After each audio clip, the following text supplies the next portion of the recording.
हरे कृष्णा। तो आप सब भक्तों का हार्दिक स्वागत है।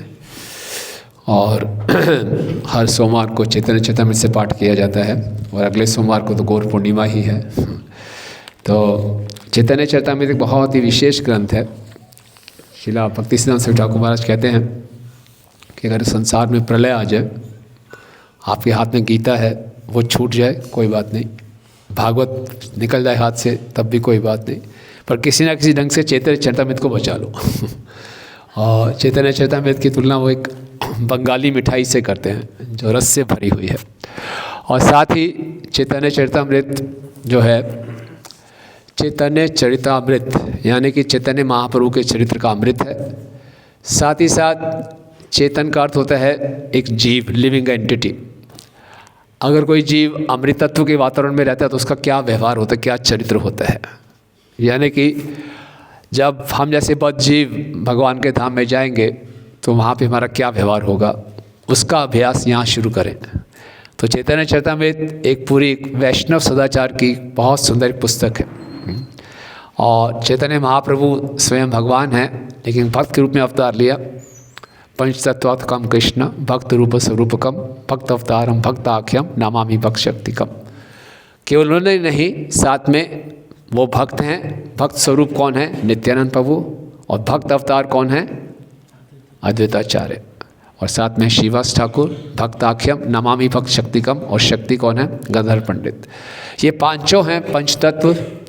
और ये किस लिए आए हैं? हमें प्रेम का दान देने के लिए। तो ये जो 5वां अध्याय है आदि लीला का, भगवान नित्यानंद बलराम की महिमाएं, तो इसमें हम प्रयास संख्या 141 से 147, तो 141 से 146 में तात्पर्य नहीं है तो मैं केवल पढ़ दूंगा। 141 संख्या है। यस्यांग्री पंकज रजो अखिल लोकपाल मौल्य उत्तमे धृतम उपासित तीर्थ तीर्थम ब्रह्म भवो अहमपि यस्य कला कलाय श्री च उद्वेहम चिरम अस्य नृप आसनम क्व। भगवान कृष्ण के लिए सिंहासन का क्या महत्व है। विभिन्न लोकों के स्वामी उनके चरण कमलों की धूल को अपने मुकुटधारी शीरों पर धारण करते हैं। यह धूल तीर्थ स्थलों को पवित्र बनाती है। यहाँ तक कि ब्रह्मा जी, शिव जी, लक्ष्मी जी और मैं, जो कि उनके पूर्णांश के अंश हैं, अपने सिरों पर उस धूल को सदैव धारण करते हैं। जब कौरवों ने बलराम को अपनी ओर मिलाने के लिए उनकी चापलूसी की और श्री कृष्ण के बारे में भला बुरा कहा, तब भगवान बलदेव ने अत्यंत क्रुद्ध होकर ये श्लोक कहा था। तो भगवान की सुप्रीमेसी, भगवान की भगवत्ता को स्थापित किया जा रहा है। प्रयास संख्या 142। एकला ईश्वरा कृष्णा आर सब भृत्य यार यच्छे नचाए साय तैच्छे करे नृत्य। एकमात्र भगवान कृष्ण ही परम नियंता हैं और अन्य सभी उनके सेवक हैं। वे जैसे चाहते हैं वैसे उन्हें नचाते हैं। ऐ मत चैतन्य गोसाई एकल ईश्वर आर सब पारिषद केहवा किंकर। इसी प्रकार भगवान श्री चैतन्य महाप्रभु एकमात्र नियंता हैं, अन्य सभी उनके पार्षद या सेवक हैं। गुरु वर्ग नित्यानंद अद्वैत आचार्य शिवासादि आर्यजत लघु सम आर्य सबे पारिषद सबे लीला रसहाय सबे लैया निज कार्य साधे गौर राय। उनके गुरुजन यथा भगवान नित्यानंद अद्वैताचार्य तथा श्रीवास ठाकुर एवं अन्य उनके भक्त, चाहे वो छोटे हों, समवयस्क हों या वरिष्ठ हों, सभी उनके पार्षद हैं जो उनकी लीलाओं में सहायक होते हैं। गौरांग महाप्रभु उनकी सहायता से अपने लक्ष्यों की पूर्ति करते हैं। अद्वैत आचार्य नित्यानंद दुई अंग दुई जन लैया प्रभुर जत किछु रंग। श्री अद्वैताचार्य तथा श्री नित्यानंद प्रभु जो भगवान के पूर्ण अंश हैं, उनके प्रधान पार्षद हैं। इन दोनों के साथ महाप्रभु विभिन्न प्रकार से अपनी लीलाएं करते हैं। फिर आज का प्रयास। अद्वैत आचार्य गोसाई साक्षात ईश्वर प्रभु गुरु करी माने तिहो तो किंकर। अद्वैताचार्य साक्षात भगवान हैं, यद्यपि श्री चैतन्य महाप्रभु ने अपने गुरु के रूप में स्वीकार करते हैं, किंतु अद्वैताचार्य भगवान के दास हैं। एकला ईश्वर कृष्णा आर सब भृत्य यार याच्छे निचाई ताच्छे करे नित्य। तो भगवान परम हैं और बाकी सब उनके स्वांश, उनके विभिन्नांश, सब के सब उनके दास हैं। उनके स्वांश भी, नित्यानंद प्रभु भी, बलराम जी भी, अद्वैताचार्य जी महाविष्णु हैं, सब के सब भगवान के दास हैं। तो फिर हम जीवों को क्या कहना। तो जो चाहे कोई स्वांश हो या विभिन्नांश हो, एकला ईश्वर कृष्णा आर सब भृत्य, सब के सब उनके दास है। और यहाँ बताया जा रहा है कि चैतन्य महाप्रभु भी परम ईश्वर हैं और उनके जितने भी पार्षद हैं वो उनको सहयोग दे रहे हैं उनके लक्ष्य को पूरा करने के लिए। चैतन्य महाप्रभु का क्या लक्ष्य है अवतरित होने का?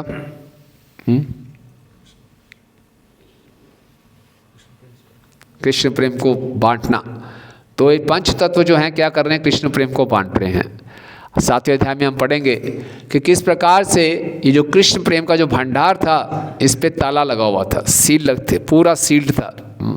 तो पंच तत्व आए, इस ताले को तोड़ा और उस भंडार से उड़ा रहे हैं, पूरे प्रेम को बांट रहे हैं सबको। और रोहिणी में ही प्रकट होने वाले हैं पूरे रोहिणी को डुबोने के लिए, हरि वो।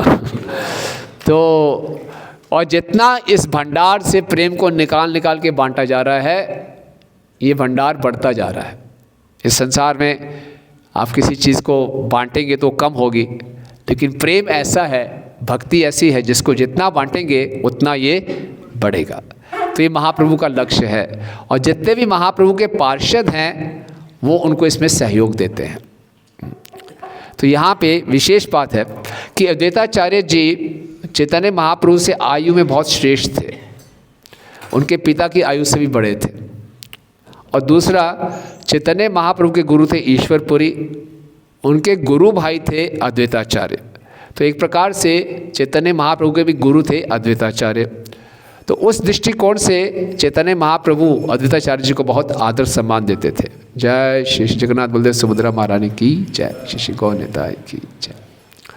तो उस दृष्टि से महाप्रभु अद्वैताचार्य का बहुत सम्मान देते थे और अद्वैताचार्य उस सम्मान से बहुत संकोचित हो जाते थे, अपने आप को बहुत, उनको लज्जा आती थी कि ये स्वयं भगवान हैं और मुझे गुरु के रूप में सम्मान दे रहे हैं। और अद्वैताचार्य चैतन्य महाप्रभु को सम्मान देते थे, वो अपने आप को उनका दास मानते थे। तो इस प्रकार से दोनों में स्पर्धा रहती थी। महाप्रभु कहते थे कि मैं आपका दास हूँ और अद्वैताचार्य कहते नहीं, मैं आपका दास हूँ। चैतन्य दास मोहि चैतन्य दास, चैतन्य दासेर मोहि दासेर अनुदास, अद्वैताचार्य यही कहते थे। और महाप्रभु कहते थे नहीं, आप मेरे गुरु हैं, आपको मैं सम्मान दूंगा, आप मुझसे आयु में भी श्रेष्ठ हैं।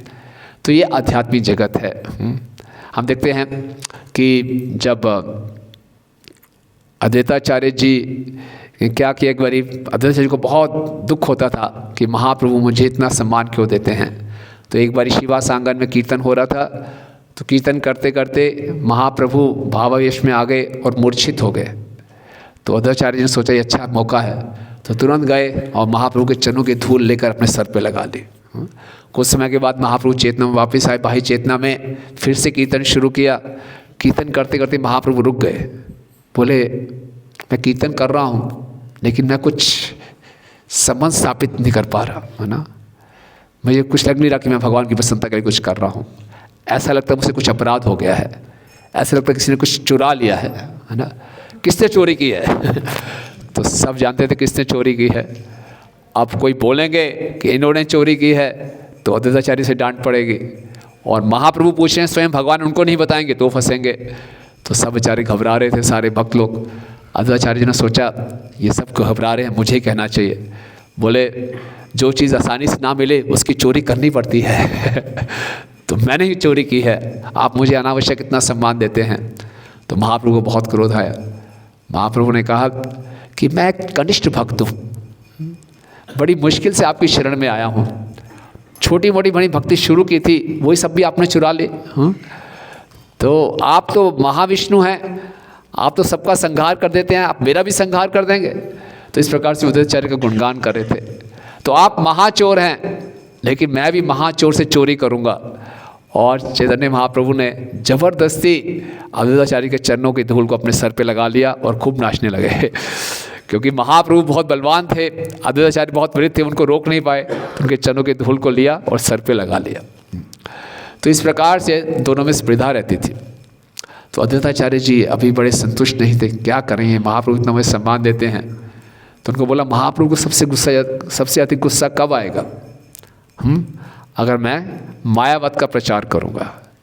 तो अद्वैताचार्य जी ने शांतिपुर में जाके योग विशिष्ट पे प्रवचन देना शुरू कर दिया और बोल दिया जीवन का लक्ष्य निराकार ब्रह्म में, निर्विशेष ब्रह्म में लीन होना है। भक्ति को हम करेंगे ब्रह्म में लीन होने के लिए, वही सर्वश्रेष्ठ है।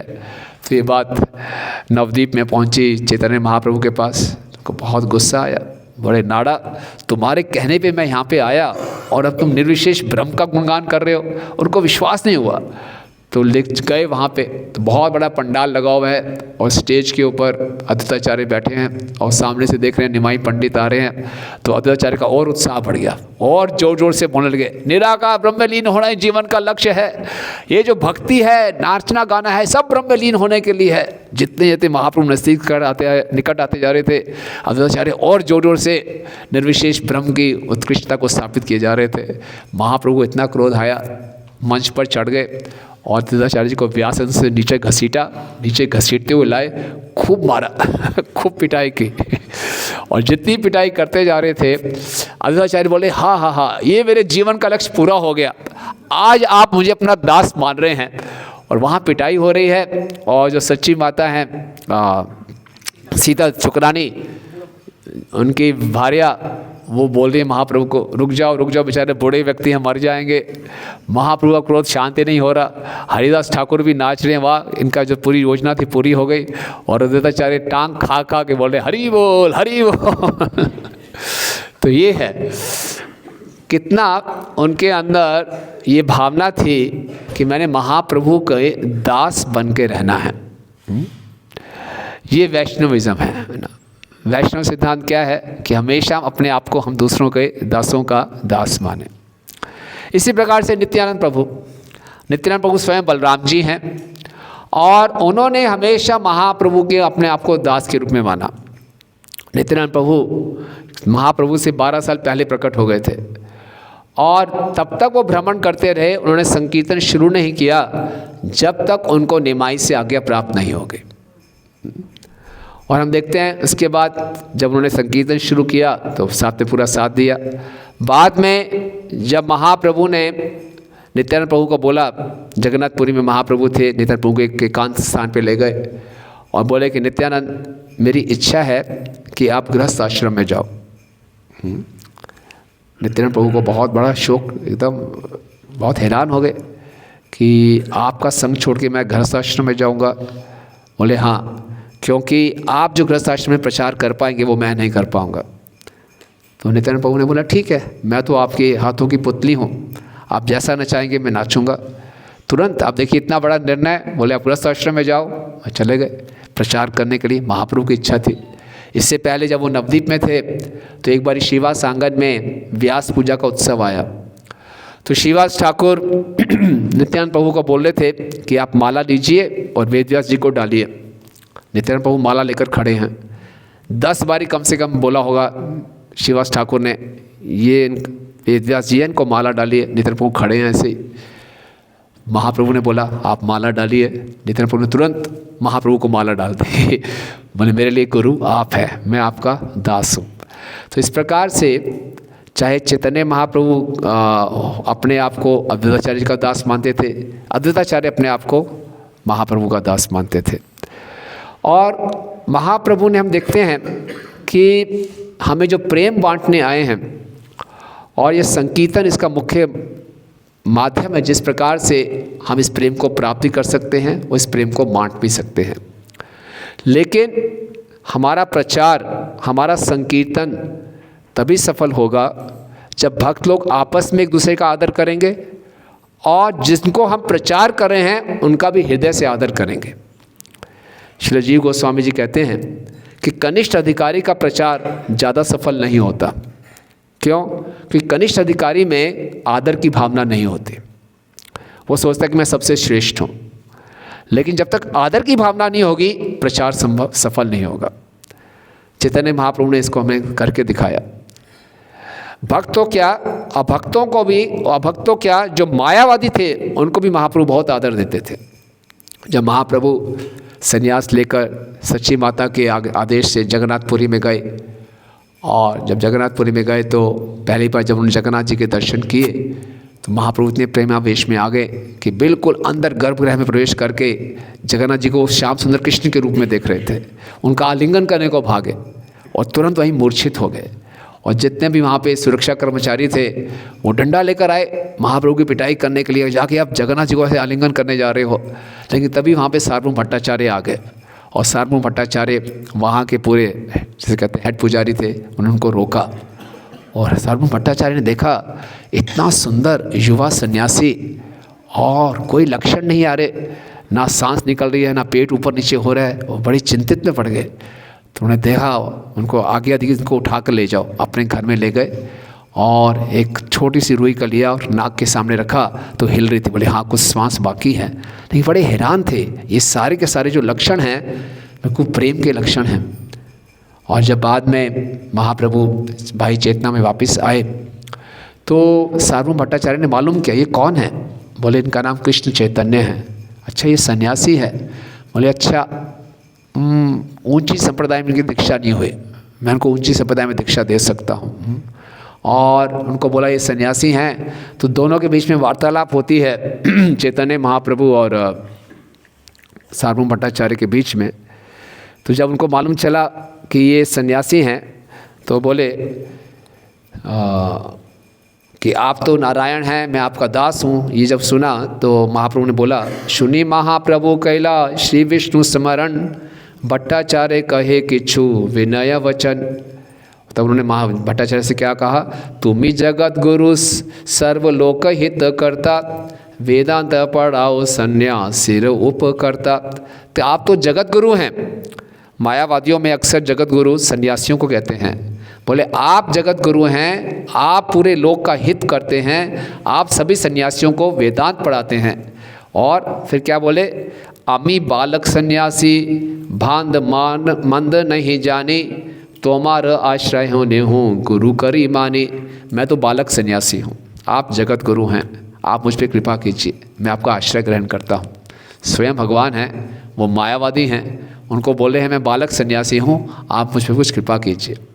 और फिर उन्होंने भी सोचा, सार्वभौम भट्टाचार्य ने सोचा 24 साल का युवा सन्यासी तो कभी माया के चक्कर में पड़ सकता है, इसको वेदांत सुनाऊंगा, कुछ वैराग्य उत्पन्न होगा। खूब एक हफ्ता वेदांत सुनाया और महाप्रभु चुपचाप सुनते रहे, आदर दे रहे थे पूरा। तो बोले कुछ समझ में आया? बोले हाँ समझ में तो आया, वेदांत तो समझ में आया, आपका जो कमेंट्री या टीका वो समझ में नहीं आई। वेदांत तो बिल्कुल सूर्य की तरह स्पष्ट हैं, आप उनको बादलों की तरह ढक रहे हो।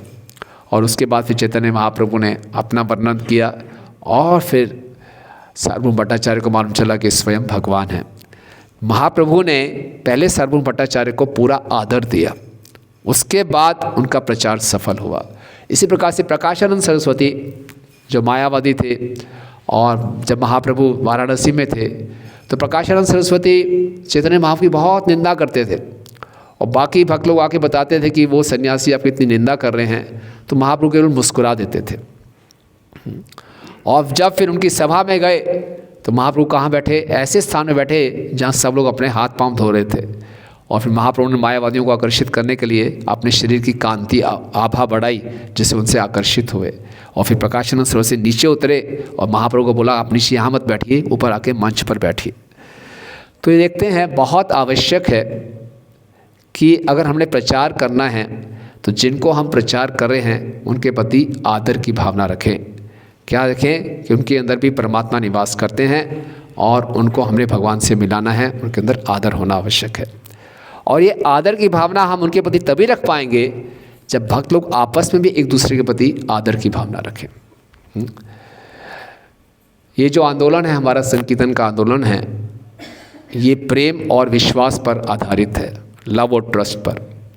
और किसी भी संबंध में अगर प्रेम स्थापित करना है तो उसकी सबसे पहली जो उसकी फाउंडेशन है, उसका आधार है एक दूसरे के लिए आदर। हम कीर्तन का क्या मतलब क्या है? गुणगान करना। गुणगान तभी कर पाएंगे जब पहले उसका आदर करेंगे। बोले हम तो भगवान का गुणगान करेंगे, भगवान का आदर करते हैं, भक्तों की आदर करने की क्या जरूरत है? नहीं, भगवान को भी अपना गुणगान तभी स्वीकार होगा अगर हम भक्तों का भी गुणगान करेंगे। बहुत आवश्यक है। भगवद गीता के 15वें अध्याय में भगवत धाम जाने की योग्यता बताई गई है। कौन से श्लोक में?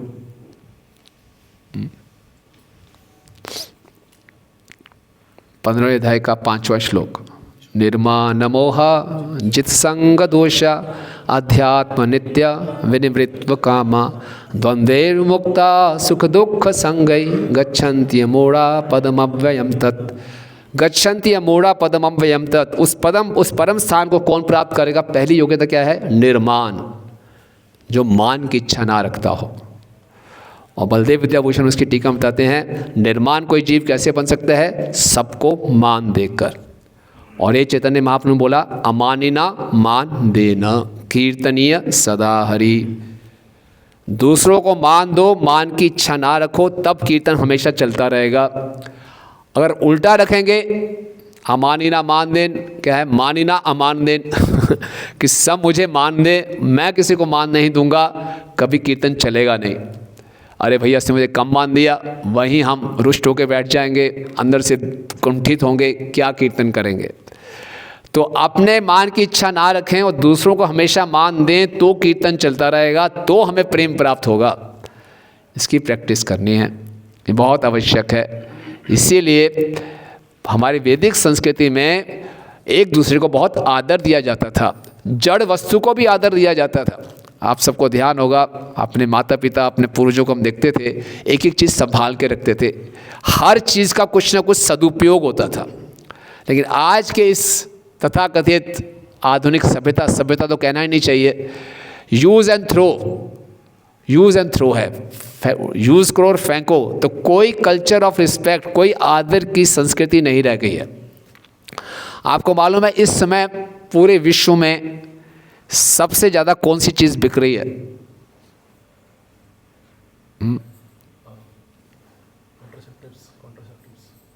कॉन्ट्रासेप्टिव्स नहीं, गार्बेज गार्बेज। क्यों? Use and throw. गार्बेज इकट्ठा होता जा रहा है। क्यों?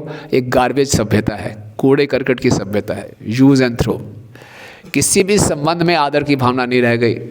पति पत्नी, माता पिता संतान, गुरु शिष्य, बॉस सबॉर्डिनेट, भक्त, कोई आदर की भावना नहीं है। जब तक हम एक आदर कर रहे हैं, जब तक किसी का कोई हमारे लिए उपयोग है, उसको उपयोग करेंगे, उसको फेंकेंगे, ख़त्म। ये संकीर्तन का लाभ हम इससे नहीं उठा सकते। इस यूज़ एंड थ्रो की मानसिकता से संकीर्तन नहीं हो सकता। ये एक कनिष्ठ अधिकारी की मानसिकता है। अगर किसी समुदाय को, किसी भक्त को ऊपर उठना है, प्रेम पाने के लिए उत्तम अधिकारी तो बनना ही पड़ेगा। कनिष्ठ के अधिकार पे हम बोलते नहीं, हरि बोल, प्रैक्टिकल रहना चाहिए। भगवान बता रहे हैं किस स्तर पे हमें कम से कम आना होगा। इसलिए प्रभुपाद कहते हैं कम से कम हमें कनिष्ठ से मध्यम के स्तर पे तो आना ही चाहिए। मध्यम का अर्थ क्या है? जो जानता है कि भक्तों के साथ कैसे व्यवहार करना है। ईश्वर तदधिनेशु बलिष्ठु दशिष्यु प्रेम मैत्री कृपा उपेक्षा या करोति स मध्यमा।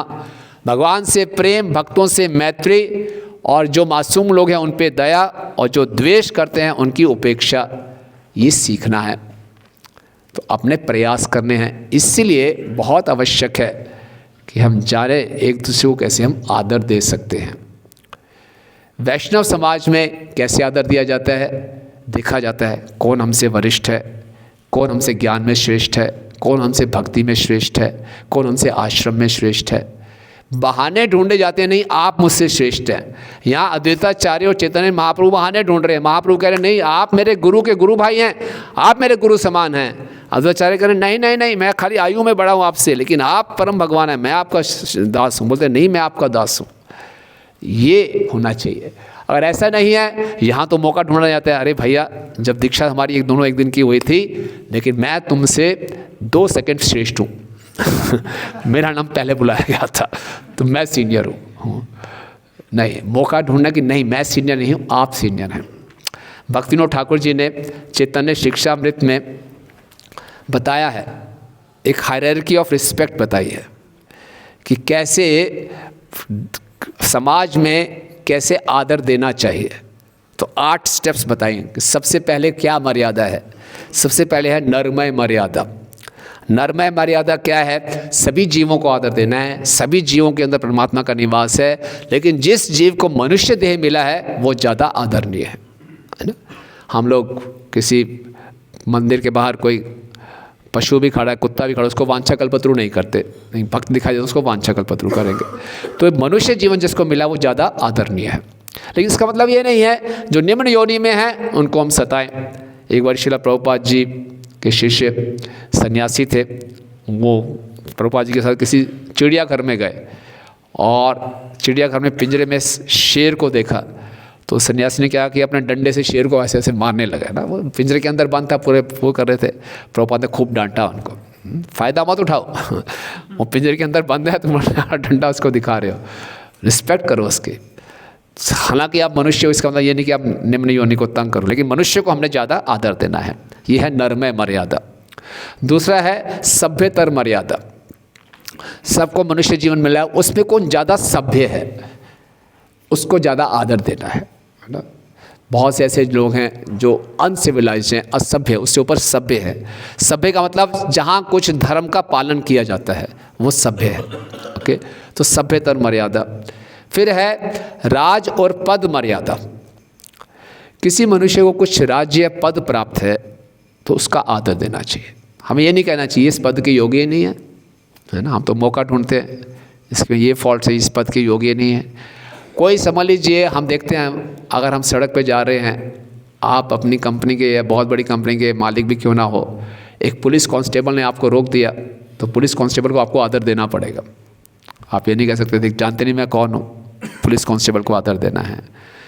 सनातन गोस्वामी जी नवाब हुसैन शाह के यहाँ मंत्री थे और सनातन गोस्वामी जी ने निर्णय लिया कि मैं पूरा इस्तीफ़ा दूंगा, तो झूठ बोल के छुट्टी मार के भागवतम पढ़ रहे थे ब्राह्मणों के साथ, और नवाब हुसैन शाह वहाँ पर आ गए। सनातन गोस्वामी जी अपने पद से खड़े हो गए और नवाब हुसैन शाह को पूरा आदर दिया।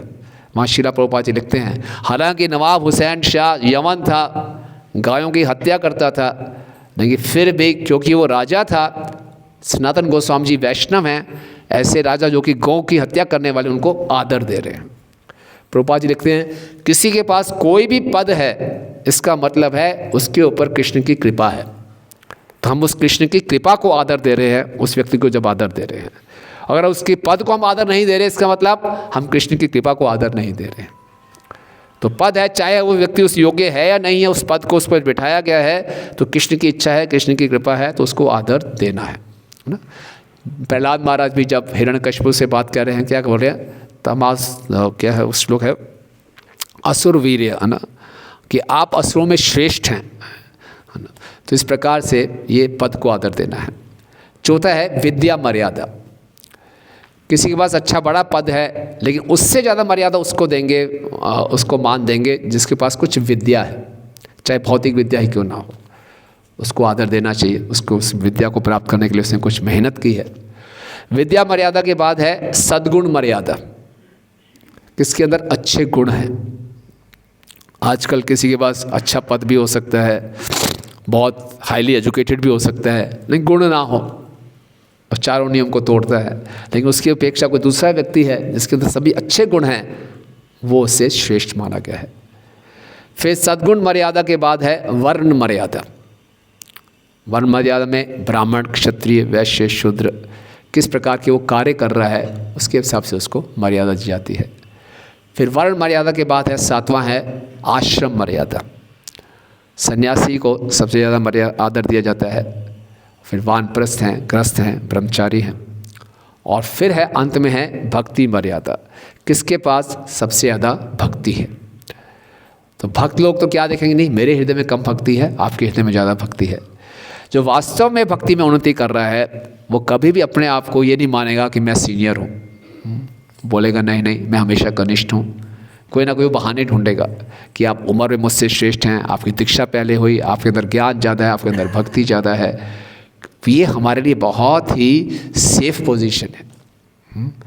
आप बताइए, आदर देना आसान है कि आदर लेना आसान है?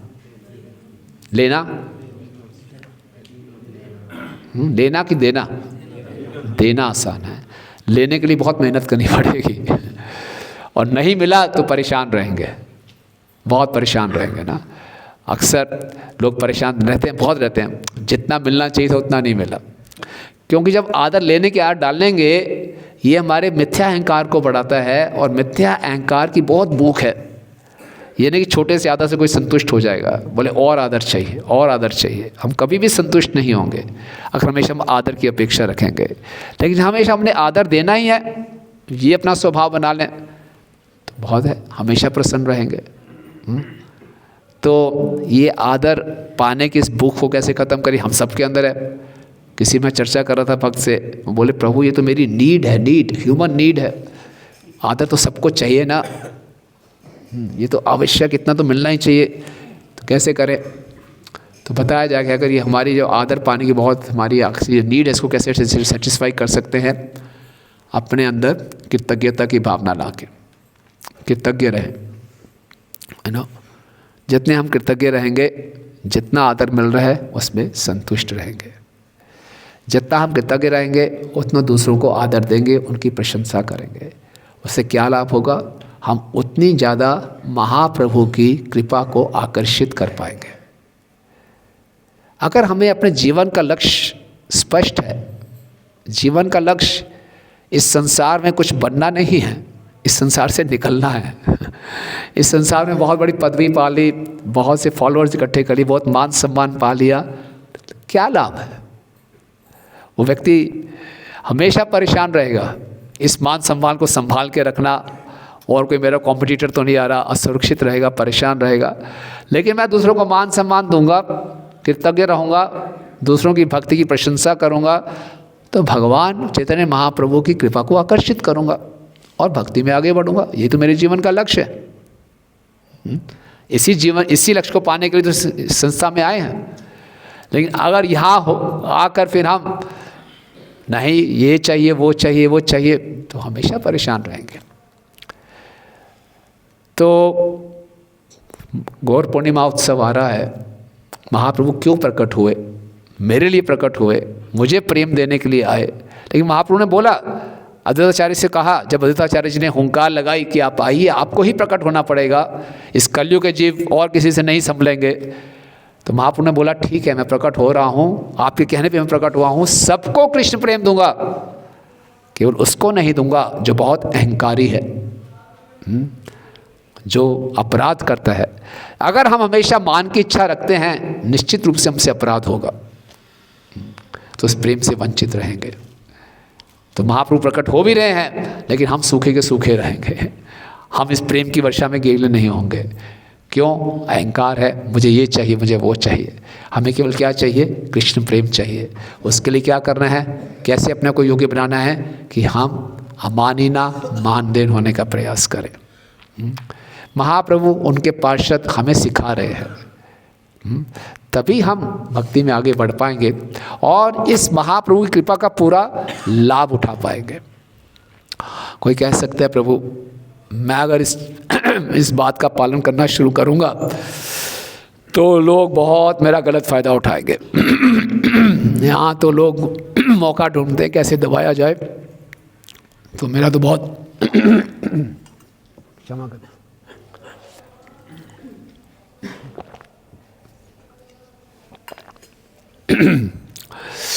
मेरा तो बहुत लोग लाभ उठाएंगे, तो बहुत शोषण हो जाएगा, ये चिंता रहती है हमें। तो इसलिए बोला जाता है नहीं नहीं, यहाँ पे थोड़ा स्मार्ट बनना चाहिए। असली स्मार्टनेस क्या है? असली स्मार्टनेस क्या है, कोई बताएगा? किसको आप बोलेंगे व्यक्ति स्मार्ट है?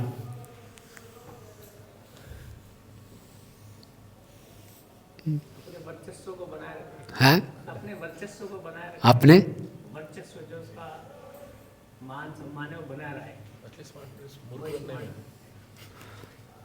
मेरा मान सम्मान बना रहे वो तो मटेरियली स्मार्ट। हाँ, जिसका मन भगवान में लगा रहे, जिसका मन जो है भगवान में हमेशा लगा रहे।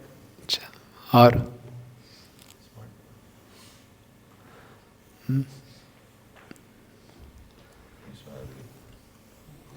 क्वालिफाइड फॉर प्रेम, अपने आप को प्रेम के लिए योग्य बनाए, अपने आप को प्रेम के लिए योग्य बनाया, है ना। स्मार्ट वही है जो जैसी मर्जी परिस्थिति हो अपने जीवन के लक्ष्य पे फोकस्ड रहे। क्या मेरे लिए हितकारी है, क्या मेरे लिए अहितकारी है, आसपास के वातावरण से प्रभावित ना हो, वो स्मार्ट व्यक्ति है। जैसा मर्जी हो रहा है, मुझे मालूम है मुझे क्या चाहिए और ये चाहने के लिए मुझे ये करना है, वो करता रहेगा और परिस्थितियाँ अपने आप धीरे धीरे अनुकूल हो जाती हैं। तो एक सभा थी, उसमें बहुत बड़े बड़े ऋषि थे और उसमें मार्कंडेय ऋषि भी थे। मार्कंडेय ऋषि जिनकी आयु 7 कल्प की थी, है ना। तभी उस सभा में एक 7 साल का बच्चा आता है और मार्कंडेय ऋषि उनको प्रणाम करते हैं। सारे ऋषिगण बोलते हैं ये क्या चक्कर है यार, 7 साल के बालक को वो व्यक्ति प्रणाम कर रहा है जिसकी आयु 7 कल्प है, और हम बड़े बड़े ऋषिगण बैठे पहले इसको प्रणाम कर रहे हैं। तो बोले नहीं, इसकी आयु 7 वर्ष है और आपकी हो सकता है ज़्यादा हो, लेकिन भक्ति में ये आपसे श्रेष्ठ है। हमें देखना चाहिए, मेरी आयु हो सकता है 60 वर्ष हो, लेकिन भक्ति में कितनी आयु, भक्ति में कब से आया। तो बोले अभी तक भक्ति शुरू ही नहीं किया, तो आयु बहुत कम है ना। तो इस ढंग से हम अपने आप को देख सकते हैं और अपने अंदर ये भावना लाएं कि कैसे मैं दूसरों को मान दूं, उस मान की इच्छा से मुक्त हूं। अगर कोई हमारे साथ दुर्व्यवहार कर रहा है और हमें सही आदर नहीं दे रहा और हमें ठेस पहुंच रही है, दुर्व्यवहार कर रहा है, विदुर जी धृतराष्ट्र को समझा रहे हैं महाभारत में, अगर कोई हमारे साथ दुर्व्यवहार कर रहा है और उसको हम सहन कर लेते हैं और उसको प्रतिकार नहीं करते, तो बहुत लाभ होता है। क्या लाभ होता है? जो व्यक्ति हमारे साथ दुर्व्यवहार कर रहा है उसके सारे पुण्य मेरे अकाउंट में आ जाते हैं और मेरे सारे पाप उसके अकाउंट में चले जाते हैं। लाभ है कि नहीं है? अगर हम प्रतिकार करते हैं तो हम एक नया एक्शन जनरेट कर रहे हैं, एक नया एक्शन और जनरेट हो रहा है। तो ये वैदिक शास्त्र हमारे को बताए गए हैं, इसलिए इस मनुष्य जीवन का हम लाभ उठाए। इस मनुष्य जीवन का उद्देश्य ये साबित नहीं करना कि मैं ठीक हूँ आप गलत है। इस मनुष्य जीवन का उद्देश्य है प्रेमो पुमार्थो महान, प्रेम को प्राप्त करना, है ना। और हर हालत में कैसे आ सकता है ये? अमानिना मान दे। और ये पंच तत्व हैं, हमें अपने उदाहरण से सिखा रहे हैं। तो महाप्रभु ने, आप देखिए पूरी महाप्रभु की लीला में जब वो निमाई पंडित भी थे और बड़े बड़े विद्वानों का मान भंग भी करते थे तो किसी को बुरा नहीं लगता था। क्यों? बड़ी विनम्रता से करते थे। केशव कश्मीरी भी आया और केशव कश्मीरी महाप्रभु की निमाई को देखा, गंगा के किनारे पे अपने पार्षदों के साथ बैठे हैं, तो बड़ा मजाक उड़ाते हुए बोला, वो तुम ही निमाई हो ना, वो जो व्याकरण पढ़ाते हैं? बोले हाँ हाँ। बड़े अहंकार से दिग्विजय पंडित बोल रहे थे, बोले हाँ मैं तो बस थोड़ा बहुत व्याकरण पढ़ा लेता हूँ, आप तो बहुत बड़े पंडित हैं, कुछ कहिए गंगा जी के उसमें। धर हवा की स्पीड से 100 श्लोक बोल डाले। फिर महाप्रभु ने बोला कैसे लगे? बहुत बढ़िया। ऐसे श्लोक बोले खाली आप ही समझ सकते हैं या सरस्वती समझ सकती है, और कोई नहीं समझ सकता। लेकिन फिर भी मैं आपसे पूछना चाहूँगा, आपकी इस रचना में कुछ गुण या कुछ दोष होंगे? बोले दोष की बात कर रहे हो? मेरी इस रचना में हो ही नहीं सकते। बोले देखिए कुछ तो सोचिए। बोले आप बताओ। बोले 64 नंबर का श्लोक, पूरा श्लोक सुना दिया। बोले हैरान हो गई, मैंने हवा की गति से श्लोक बोले और तुमने 64 नंबर का श्लोक पकड़ भी लिया और याद भी पूरा सुना भी दिया, ये कैसे संभव है? बोले जब देवी सरस्वती की कृपा से आप श्लोकों की रचना कर सकते हैं, उनकी कृपा से मैं भी श्रुतिधर बन सकता हूँ, मुझे याद है। तो बोले अब इसमें से, इस श्लोक में से बताइए क्या दोष हैं, क्या वो हैं? कहते हो ही नहीं सकते, तुम वो बता सकते हो, बताओ। फिर महाप्रभु ने कई दोष गिना दिए और फिर बोला, वो तो बेचारे पूरा केशव कश्मीर की बुरी हालत हो गई।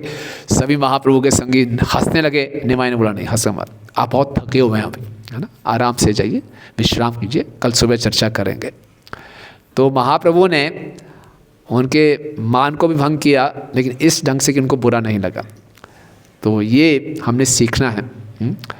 हम देखते हैं जो परम वैष्णव हैं भक्तिविनोद ठाकुर जी, जो डिस्ट्रिक्ट मजिस्ट्रेट थे, किसी को सज़ा भी सुनाते थे तो जिसको सज़ा सुना रहे उसको बुरा नहीं लगता था। हम अपने गुरु महाराज को भी देखते हैं, किसी को भी बोलेंगे प्रभु मेरे को लगता है आप अपराध कर रहे हो, इतने प्रेम से महाराज बोलते हैं कि उस व्यक्ति को बिल्कुल शर्म आ जाती है ना, तो अपने आप फिर अपने को सुधारने का प्रयास करता है। तो इस प्रकार से आज गौर पूर्णिमा के पहले हमसे ये मनन कर सकते हैं इस बात पे कि जो महाप्रभु हमें उपहार देने आए हैं उसको हम कैसे स्वीकार करें। और महाप्रभु अपने आचरण प्रभु जीवन सिखाए, अपने आचरण से हम सबको सिखा रहे हैं। तो इस जितना हम अपने अंदर ये प्रैक्टिस करेंगे, ये पूरा हमारा जो समुदाय है ये मध्यम भक्तों का समुदाय बनेगा। और ये मध्यम भक्त जहाँ पे होंगे वो और लोगों को आकर्षित करेंगे। लेकिन जिस समुदाय में ये तोड़फोड़ चल रही है, एक दूसरे को सही ढंग से आदर सम्मान नहीं दिया जा रहा और छोटी छोटी बातों के लिए लड़ाई झगड़े हो रहे हैं, तो ये अच्छे भक्तों को आकर्षित नहीं कर पाएगा और समुदाय आगे नहीं बढ़ता। और ये मंदिर खुल रहा है, मंदिर की असली शोभा है भक्तों के आपस में प्रेम, और प्रेम की शुरुआत होती है एक दूसरे की सेवा के आदर करें, एक दूसरे की भावनाओं के आदर करें, एक दूसरे को पूरा भक्ति में आगे बढ़ाने के लिए हम उत्साहित करें। ठीक है, हरे कृष्णा। से कोई प्रश्न है या टिप्पणी है? यस माता जी।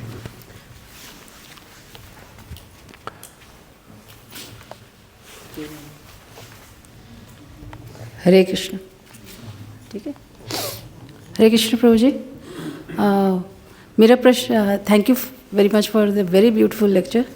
मेरा प्रश्न है प्रभु जी कि कभी कभी ऐसा होता है कि हम छोटा सा कुछ ऐसा लगता है, नहीं हमें लगता है कि हम बहुत अच्छा कुछ कार्य नहीं किए, लेकिन बहुत ज़्यादा प्रशंसा सी हो जाती है चारों तरफ से, तो वो भी डाइजेस्ट करना थोड़ा मुश्किल हो जाता है। अंदर से लगता है अरे खामखाई इतनी हो रही है, और कभी कभी बहुत बड़ा कुछ किए होते हैं लेकिन कोई अप्रिशिएट नहीं कर रहा होता है। तो ऐसे दोनों सिचुएशंस में कैसे हैंडल करें अपने आप को, मतलब अपनी मनोस्थिति, माइंड को कंट्रोल करना बहुत मुश्किल काम है। हाँ। तो इसको कैसे करें? तो जब बहुत ज़्यादा प्रशंसा मिले तो तुरंत हमें ट्रांसफ़र कर देनी चाहिए अन्य वैष्णवों को। महाप्रभु जब भी कोई प्रशंसा करते थे, महाप्रभु उन्हीं की प्रशंसा शुरू कर देते थे जो प्रशंसा कर रहे हैं, कि आपकी कृपा से हुआ, आपके कारण हुआ, है ना, और आगे ट्रांसफ़र करते हैं। और हमें लगे कि हमें कम प्रशंसा मिल रही है तो समझाना चाहिए अपने आप को कि जितना मुझे मिला है, जितना मैं डिज़र्व करती हूँ उससे ज़्यादा मुझे मिल रहा है ना। I am getting more than I deserve. कृतज्ञता दिखा। तो ये अपने इस एटीट्यूड को ठीक करना है। अगर ये सोचते रहेंगे कम मिला है तो परेशानी रहेंगे। और फिर अपने आप को याद दिला सकते हैं, पहले मैंने बहुत कम किया था, इतना ज़्यादा मिल गया, अच्छा बैलेंस हो गया। होता है कई बार ऐसा होता है, तो सोचो बैलेंस हो गया, अच्छी बात है। प्रभु जी, आपका जो कमेंट था कि हम लोग आपस में व्यवहार करना बहुत इम्पोर्टेंट है, महाराज ने भी आए थे अभी, तो उनका वो पार्ट मुझे बहुत अच्छा लगता है, वो मेरे मेमोरी में रह गया था। मतलब आज तक भी वही है कि इतना बड़ा टेम्पल खुल रहा है और जो भक्त हम अगर आपस में अगर we are not very cordial with each other, हम अपने आप एक दूसरे को रिस्पेक्ट नहीं कर रहे, खूब प्रेम से नहीं रह रहे, तो people may not be interested in coming. मतलब आएंगे बट वो रिस्पेक्ट हमारे लिए नहीं रहेगा। तो महाराज का बहुत बड़ा वो शायद फर्स्ट दूसरे तीसरे लाइन में यही बोला था। Thank you very much Prabhu ji for reminding again. Yeah thank you. Yes.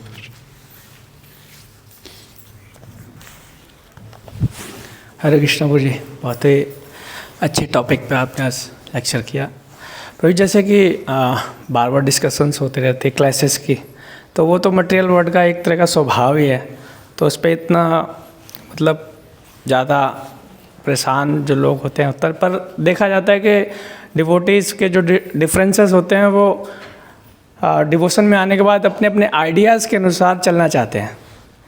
आते तो हैं डिवोशन में, चाहे मैं हूँ XYZ कोई भी हो, डिवोशन में आए, पर डिवोशन में आने के बाद वो जो आइडियाज़ उस डिवोटीज़ के होते हैं वो चाहता है कि बाकी जो सिस्टम है वो उस आइडियाज़ के थ्रू काम करे।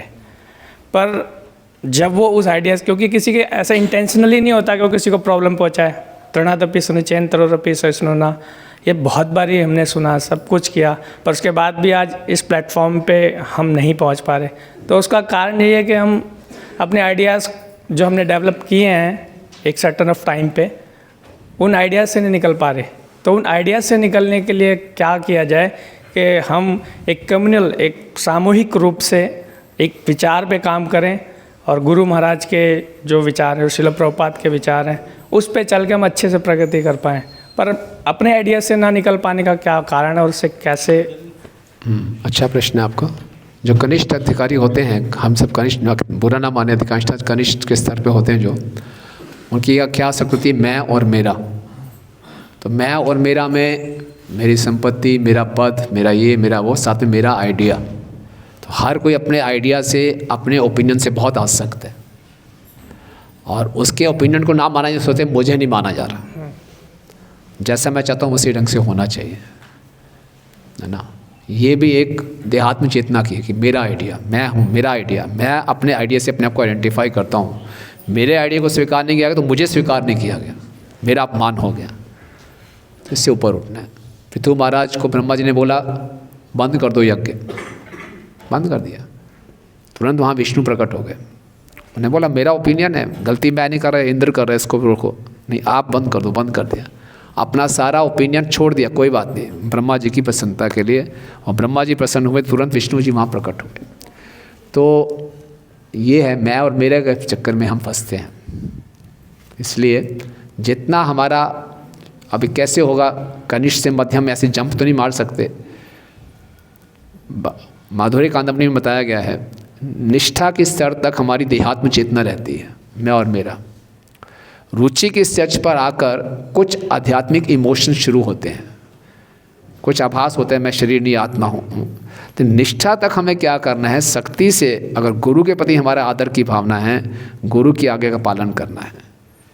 वो एक इमोशन रखना है कि गुरु जी ये चाहते हैं करना है, चाहे हमारी इच्छा हो या ना हो।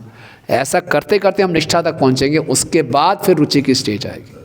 लेकिन निष्ठा तक ही हम नहीं मैं गुरु जी बोले जो मर्जी बोले मैं और मेरा ही रहेगा, तो बहुत मुश्किल है, बहुत कठिन है।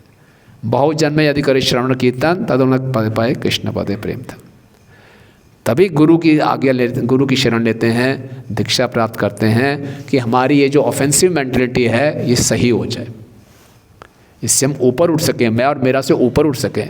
जो कुछ करेंगे आपकी प्रसन्नता के लिए करेंगे। ये करते करते ही हम निष्ठा की स्टेज पर पहुंचेंगे, और फिर निष्ठा के बाद हम रुचि तक आएंगे।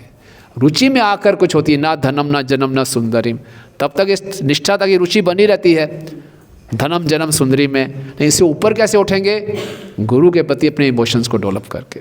ठीक है जी, आपकी इच्छा है, हालांकि मेरी इच्छा नहीं है, आपकी इच्छा मैं कर रहा हूँ। कठिन है ये, लेकिन ये इससे निकलना पड़ेगा, तब जाके हम रुचि के स्टेज पर आएंगे। तब मैं और मेरा से ऊपर उठता है व्यक्ति, और फिर आगे बढ़ता है। तो प्रभु जी, जैसे कि आपने बताया कि एक टाइम पीरियड चाहिए, तो वो टाइम पीरियड ही इसके लिए जिम्मेदार है, या उसके लिए कुछ एफर्ट भी चाहिए? एफर्ट चाहिए। टाइम पीरियड तो टाइम लगेगा, तो बहुत सारे हाँ हम देखते हैं ऐसे टाइम पीरियड में कहीं जीवन निकल जाएंगे। हाँ, तो मुझे इसी जीवन में मुझे ऊपर उठना है, मैं और मेरा से ऊपर उठना है। तो एक ही तरीका क्या है, क्या गुरु को संतुष्ट करेगा, उनकी क्या आज्ञा है। एक्चुअली हमारे इंस्टीट्यूशन में जो गुरु है एक पूरा कम्युनिटी है। हाँ, एक व्यक्तिगत गुरु से मिल पाना, हर व्यक्ति के लिए उससे गाइडेंस ले पाना, तो उसके अंडर गाइडेंस में चल रहे भक्तों के साथ हमारा एसोसिएट्स होता है। तो क्योंकि हमारा जब जनरली आता है माइंड में, जब गुरु शब्द आता है तो हमारे जो दीक्षा गुरु हैं, हमें लगता है उन्हीं से जाकर के बात करें, उन्हीं से सब कुछ हमें सॉल्यूशन मिले, बाकी सबकी कोई ज़रूरत नहीं है। पर हमारा इंस्टीट्यूशन में थोड़ा डिफरेंस है कि एक समूह है जो संचालित कर रहा है, और उस समूह में व्यक्ति अपना अच्छा बुरा देखता है कि इससे मेरे क्या है, इससे मेरे क्या है, उससे क्या है। तो इस हायरार्की को कैसे निपटना, ये भी एक गुरु दीक्षा गुरु भी हैं, शिक्षा गुरु भी हैं, और गुरु प्रभुपाद जी भी हैं। तो मुख्यतः प्रभुपाद जी के आदेशों के अनुसार जो इस आंदोलन को चला रहे हैं, उनके जो प्रतिनिधि हैं, उनसे हमें सहयोग करके चलना चाहिए। उनसे कोई दिक्कत है तो ऊपर की हायरार्की में जाना चाहिए और बताना चाहिए। उसके बाद फिर अनासक्त हो जाना चाहिए। उसके बाद जो आ गया उसका पालन करने का प्रयास करें ना। थैंक यू गुरु जी, हरे कृष्णा। और किसी का कोई प्रश्न? यस प्रभु जी, मेरा ये डाउट था कि जैसे आपने बताया कि अगर कोई हमें परेशान कर रहा है तो हमें सहनशील होना चाहिए और नए एक्शंस जनरेट नहीं करना चाहिए। तो मेरा ये डाउट था कि अगर कोई हमें बहुत ज़्यादा परेशान कर रहा है और हमारा कोई फ़ायदा उठा ले, तो हमें किस लिमिट तक रिटेलिएट नहीं करना चाहिए और कैसे उस सिचुएशन को हैंडल करें? या थैंक यू, अच्छा प्रश्न है आपका। तो हमने सहन करना, इसका अर्थ ये नहीं है कि हम अपना शोषण करवाते रहें, है ना। और हमें मूर्ख नहीं बनना है, ओके। क्योंकि अगर आप बाहर के जगत में जाएंगे तो लोग तैयार बैठे हैं हमारा शोषण करने के लिए। तो हम ऐसा ना करेंगे कि हमारा शोषण करें, लोग हमें मूर्ख बना दें और हम सहन करते रहें। जितना भक्ति के लिए आवश्यक है उतना जरूर सहन करेंगे। उसके बाद अगर आप बाहर के जगत के आदान प्रदान में हैं तो हमें, भक्त जो है ज़्यादा स्मार्ट होता है, वो समझ आएगा कि यहाँ तक मैं शोषण नहीं करने दूंगा, लेकिन फालतू की बातों में वो रिएक्ट नहीं करेगा। अगर हम भक्तों के समाज में हैं और भक्तों के समाज में कोई गलत फ़ायदा हमारा उठा रहा है ना, कि हमारी भावनाओं से खेल रहा है या गलत तरीके से, तो हमें सावधान हो जाना चाहिए और वरिष्ठ अधिकारियों से जाके बातचीत करनी चाहिए, ठीक है ना। उनसे परामर्श ले लेना चाहिए कि कितना स्थिति गलत है, ठीक है, तो उससे हम क्रॉस चेक कर सकते हैं अगर हमें कुछ संशय हो रहा है तो। अगर हम प्रभुपाद के पुस्तकों को पढ़ रहे हैं, नियमित रूप से श्रवण कर रहे हैं, तो हमें मालूम चल जाएगा कि कौन हमारा सीमा क्रॉस करके, लिमिट क्रॉस करके हमारा गलत फ़ायदा उठाना चाहता है, तो मालूम चल जाएगा। और संशय हो तो वरिष्ठ अधिकारियों से हम पूछें। Thank you Prabhu ji. हरे कृष्ण।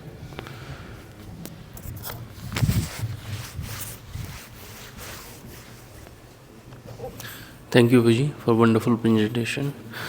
प्रभु जी मेरा क्वेश्चन था, जैसे बताया कि जो स्मार्ट है वो फोकस रहता है अपने गोल के लिए, तो क्या डिफरेंस है एक सेल्फिश व्यक्ति में और स्मार्ट में? क्योंकि सेल्फिश भी होता है, उसको भी काम निकालना आता है, वो कर लेता है, और जो बता रहे हैं कि स्मार्ट है, तो क्या फ़र्क आता है एज द स्पिरिचुअल लाइफ और मटेरियल लाइफ? जो स्मार्ट व्यक्ति है वो वास्तव में सेल्फिश है, ट्रूली सेल्फिश है। नाते विदु स्वार्थ गति ही विष्णु। असली स्वार्थ हमारा क्या है? विष्णु को प्राप्त करना। और ठीक है, अगर स्मार्ट को समझते वो सेल्फिश है, तो असली सेल्फिश है वो।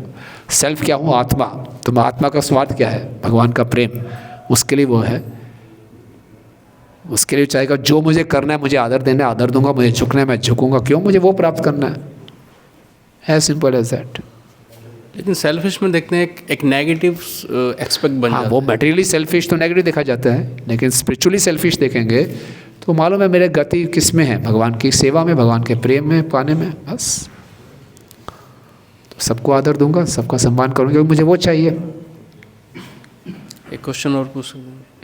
एक आपने जैसे बताया कि अद्वैताचार्य जी के उसमें महाप्रभु अद्वैताचार्य के कंटेस्ट में बताया कि वो एक दूसरे को इतना रिस्पेक्ट देते थे, जैसे उनके चरणों की धूली लेना है इस तरह से।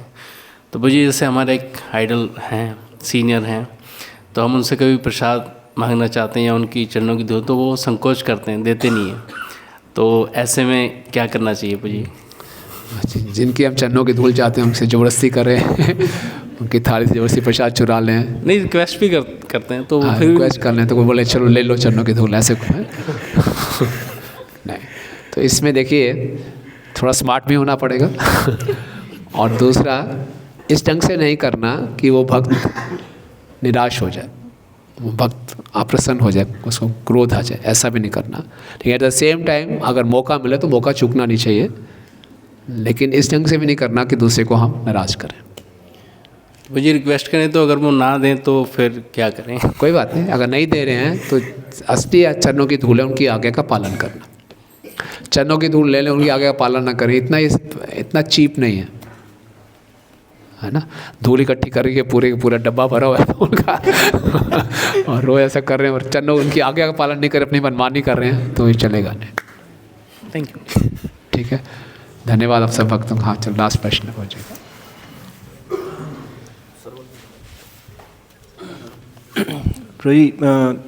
जैसे हम सुनते कि भक्ति करने के लिए पहली कंडीशन होती है कि सर्वोपाधि विनिर्मुक्तम, लेकिन हम इस्कॉन में देखते हैं कि हर स्तर पे उपाधियाँ बांटी जाती हैं, मतलब these are the designation, these are the.